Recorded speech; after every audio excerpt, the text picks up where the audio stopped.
Legends and Luminaries. Today's episode of Booksmart is about the Holocaust-born survivors, three young mothers and their extraordinary story of courage, defiance, and hope by Wendy Holden. I've been doing Booksmart for about 9 months now, and I can't believe I haven't done a Holocaust book yet. I read about 2 or 3 books about the Holocaust a year, but maybe I've read so many that it's more difficult for me to find one that isn't already about something I've read. Born Survivors was definitely a new topic for me. This story centers on 3 Jewish women who are all pregnant in the very early stages of their pregnancy by the time they end up at Auschwitz to Birkenau. First off, let me apologize in advance for any of my mispronunciation of words. Priska is from what is now the Slovak Republic. Her parents run a kosher cafe, and she has 4 brothers and sisters. In 1940, the cafe is taken away from them.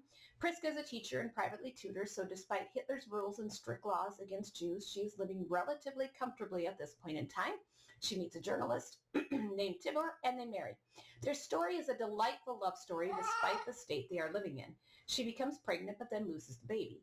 They both lose members of their family to deportation and do not believe the rumors that are now circulating about what's happening at the death camps. Priska becomes pregnant again, then miscarries again. In September of 1944, they are dragged from their apartment and put on a train to Auschwitz, where they are separated. Rachel is our second mother, and she is from Poland and was the eldest of 9 children, so she was a second mother to all her younger siblings. Her mother's family owned a textile mill, so they lived well. Right out of high school, Rachel married Monique, who also owned a textile mill, but this one was huge. They were rich and Rachel didn't have to work. Because they were well-to-do, they decided to stay in Poland while many others chose to flee the country. They eventually relocated to Warsaw before it became the biggest ghetto of the Nazi regime. They were fortunate as they got to keep their big apartment at first. Then the situation deteriorates and they live in horrible ghetto conditions for 4 years when they are sent on a train to Auschwitz. It's during these deportations that Rachel gets separated from her husband.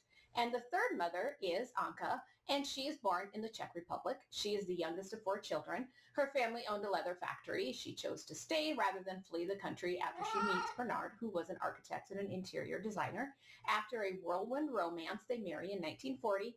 They had other opportunities to flee, but didn't. They both were to become pioneers of tourism, helping to build the concentration camp that the Red Cross would eventually tour and film. In fact, both Anka and her husband are filmed having coffee. But like conditions at all the concentration camps, tourism is awful. Anka has a baby, but the baby dies after a month. In 1944, after about 3 years at tourism, Bernard is deported to Auschwitz. A month later, so is Anka. Priska is the only one who knows she is pregnant before arriving to Auschwitz. Rachel and Anka only suspect they are with child. All 3 lie to Dr. Death, Dr. Mengele, when he asks them if they are with child. Holden tells these 3 stories separately at the beginning of the book, since all 3 of them have very different paths to Auschwitz. What I thought would happen is that all 3 women team up and help each other and their unborn babies survive. That's not what happens at all. None of them ever know about each other, not even upon liberation. That's not necessarily a criticism of the book. It's just not what I thought the book was. However, in a way, the story is even more unique since they all end up at Auschwitz toward the end of the war, and then their path continues on the same. At this point in the book, Holden no longer separates the 3 women's stories. All 3 are transferred to Freiburg, where they work in a munitions factory. Instead of suffering through death marches, they are transported in open wagon trains, where they stop at Horny Brisa. Thanks to the station master and the community's efforts, many of the prisoners are given food and clothing. Some believe this act kept them alive. The train's destination is Mauthausen, where it is believed that the prisoners would have all been gassed, but the crematorium broke, so they all live in horrible conditions until they are liberated. That's the story in a nutshell. I don't want to give you all the spoilers, but the very first page tells you that all 3 women survive, and all 3 birth their babies within 2 weeks of each other, and all 3 babies survive, and that their husbands do not. Because I've read so much about the Holocaust, there was a lot of information in the book that I already knew. I don't mind when it relates to what is happening to our 3 protagonists, but at times Holden gives us too much textbooky information that doesn't correlate directly with Priska, Rachel, or Anka's experiences.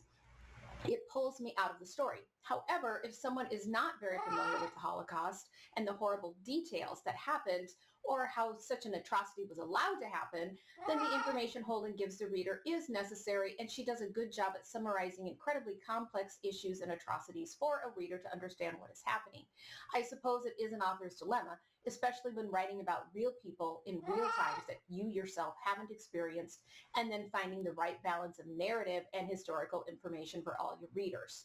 I will also say that I got a lot of the people confused in the beginning with the way she told the story, with the three separate mothers and then eventually combining them. And so I did get some of that stuff confused. I will admit that I knew nothing about the train stop, and the trains don't always get as much attention as the death marches.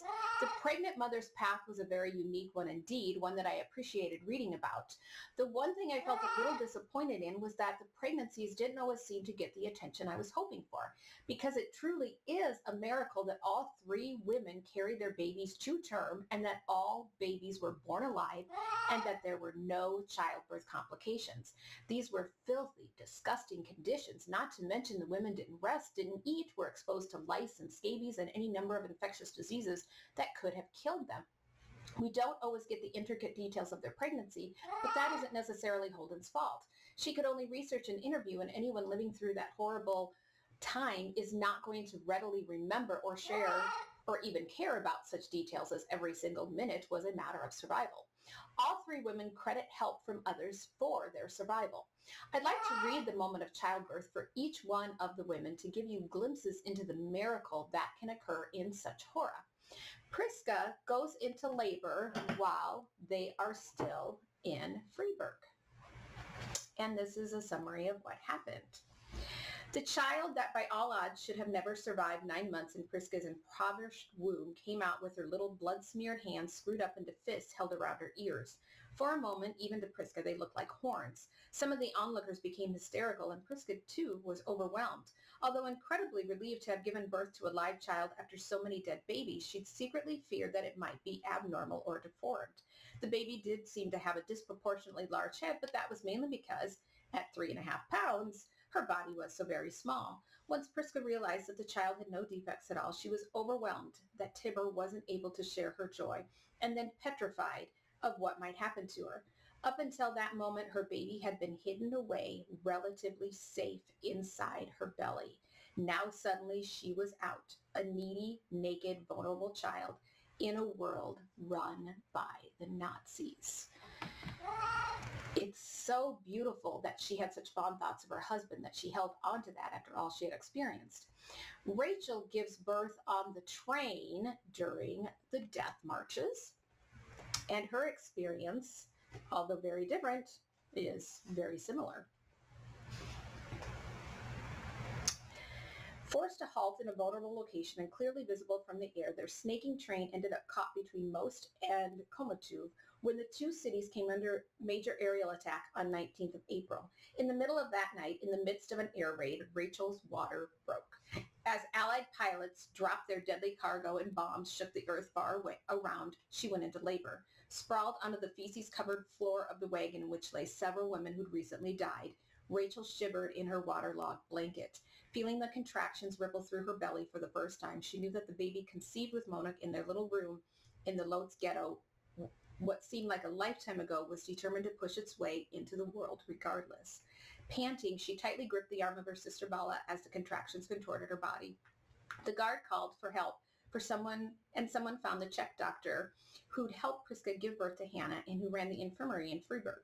Guards held up a torch so that the doctor could see when the baby's head began to show. Word quickly spread along the train that a child was being born, so some of the other guards crawled out from under their wagons to watch and no doubt place bets. Rachel was indignant. Can you imagine lying in an open coal train giving birth to a child with women all around? Can you imagine? It's just absolutely horrible. Then Inka's baby is born in Munchausen. Holding on to herself and still trying to prevent the inevitable, Inka was manhandled from the cart in the shadow of the gates and inexplicably loaded into an open wooden wagon like one in which you transport coal. Squashed in with the same women plus a few others who appeared to have lost all control of their mental faculties, she was stupefied. Her eyes squeezed shut against the pane. Anka felt the wagon move off, away from those infernal gates, as it made its way slowly to the infirmary next to the football pitch. As her baby continued to push its way out, Anka screamed, but then stopped herself because of the proximity of the SS. There was at least one guard accompanying the cart and another steering it and acting as a human brake. The one closest to her said, "You can keep on screaming," but she never knew if he was being compassionate or sarcastic. Convulsed with pain and convinced those were to be her final minutes on earth, she raged freely. And two of the women have girls and one has a boy. They think one is a boy to start with, and then they find out later it is a girl. So, can you imagine such conditions? Such stories put our own experience in perspective. I had an emergency C-section and my son was in the NICU for a week. Yet what is any of that compared to the experiences of these three women? In fact, reading Holocaust books, preferably memoirs, is my little secret to stop complaining. Whenever I start feeling mopey and sorry for myself or just apathetic about the monotony of life, I read a Holocaust book. Such books will smack some sense into me. They show you how horrible, and horrible isn't even the right word for what millions of people suffered, not to mention the 6 million Jews who died and million more like homosexuals, those with mental and physical disabilities, and anyone else the Nazis targeted. It's unfathomable and unbelievable, yet it happened and was allowed to happen and wasn't stopped from happening. I appreciate my warm, comfy, clean bed at night, my morning shower, not to mention all the luxuries of scented lotions and fountain pops, Clorox wipes, and fabric softeners. I'm grateful for the sun on my face, the squirrels I can watch from my backyard, the ability to watch Survivor at night without a care in the world. I put my food issues in check to appreciating the blueberry bagel I eat for lunch, the potato salad I can readily make in my own kitchen. The only thing that limits me in my own life is myself. I can ultimately do whatever I like. Life is hard at times, but few things can ever compare to the Holocaust. Life isn't really so bad after all. What I marveled over the most about born survivors is that these babies are truly the last living survivors of the Holocaust, and they are already approaching 80. In another decade or so, there will be no living survivors remaining of the Holocaust. All we will have left to tell their stories are books with artifacts and museums to tell pieces of their story. Holden did an excellent job in sharing three of those stories, of archiving yet another aspect of the Holocaust, of cementing more victim stories forever into a book. I'd highly recommend Born Survivors. If you don't know much about the Holocaust, this is a good place to start. If you do know a lot about the Holocaust, this will give you yet one more aspect of it, another perspective that reveals not just more atrocities, but miracles, and the will to survive, and a renewal of hope, because those three little babies survived against all odds, and that they grew up to have families of their own, that they lived despite losing their fathers and grandparents and aunts and uncles and cousins. You will want to read about how those three babies found each other and how each of them commemorated their mothers and their fathers.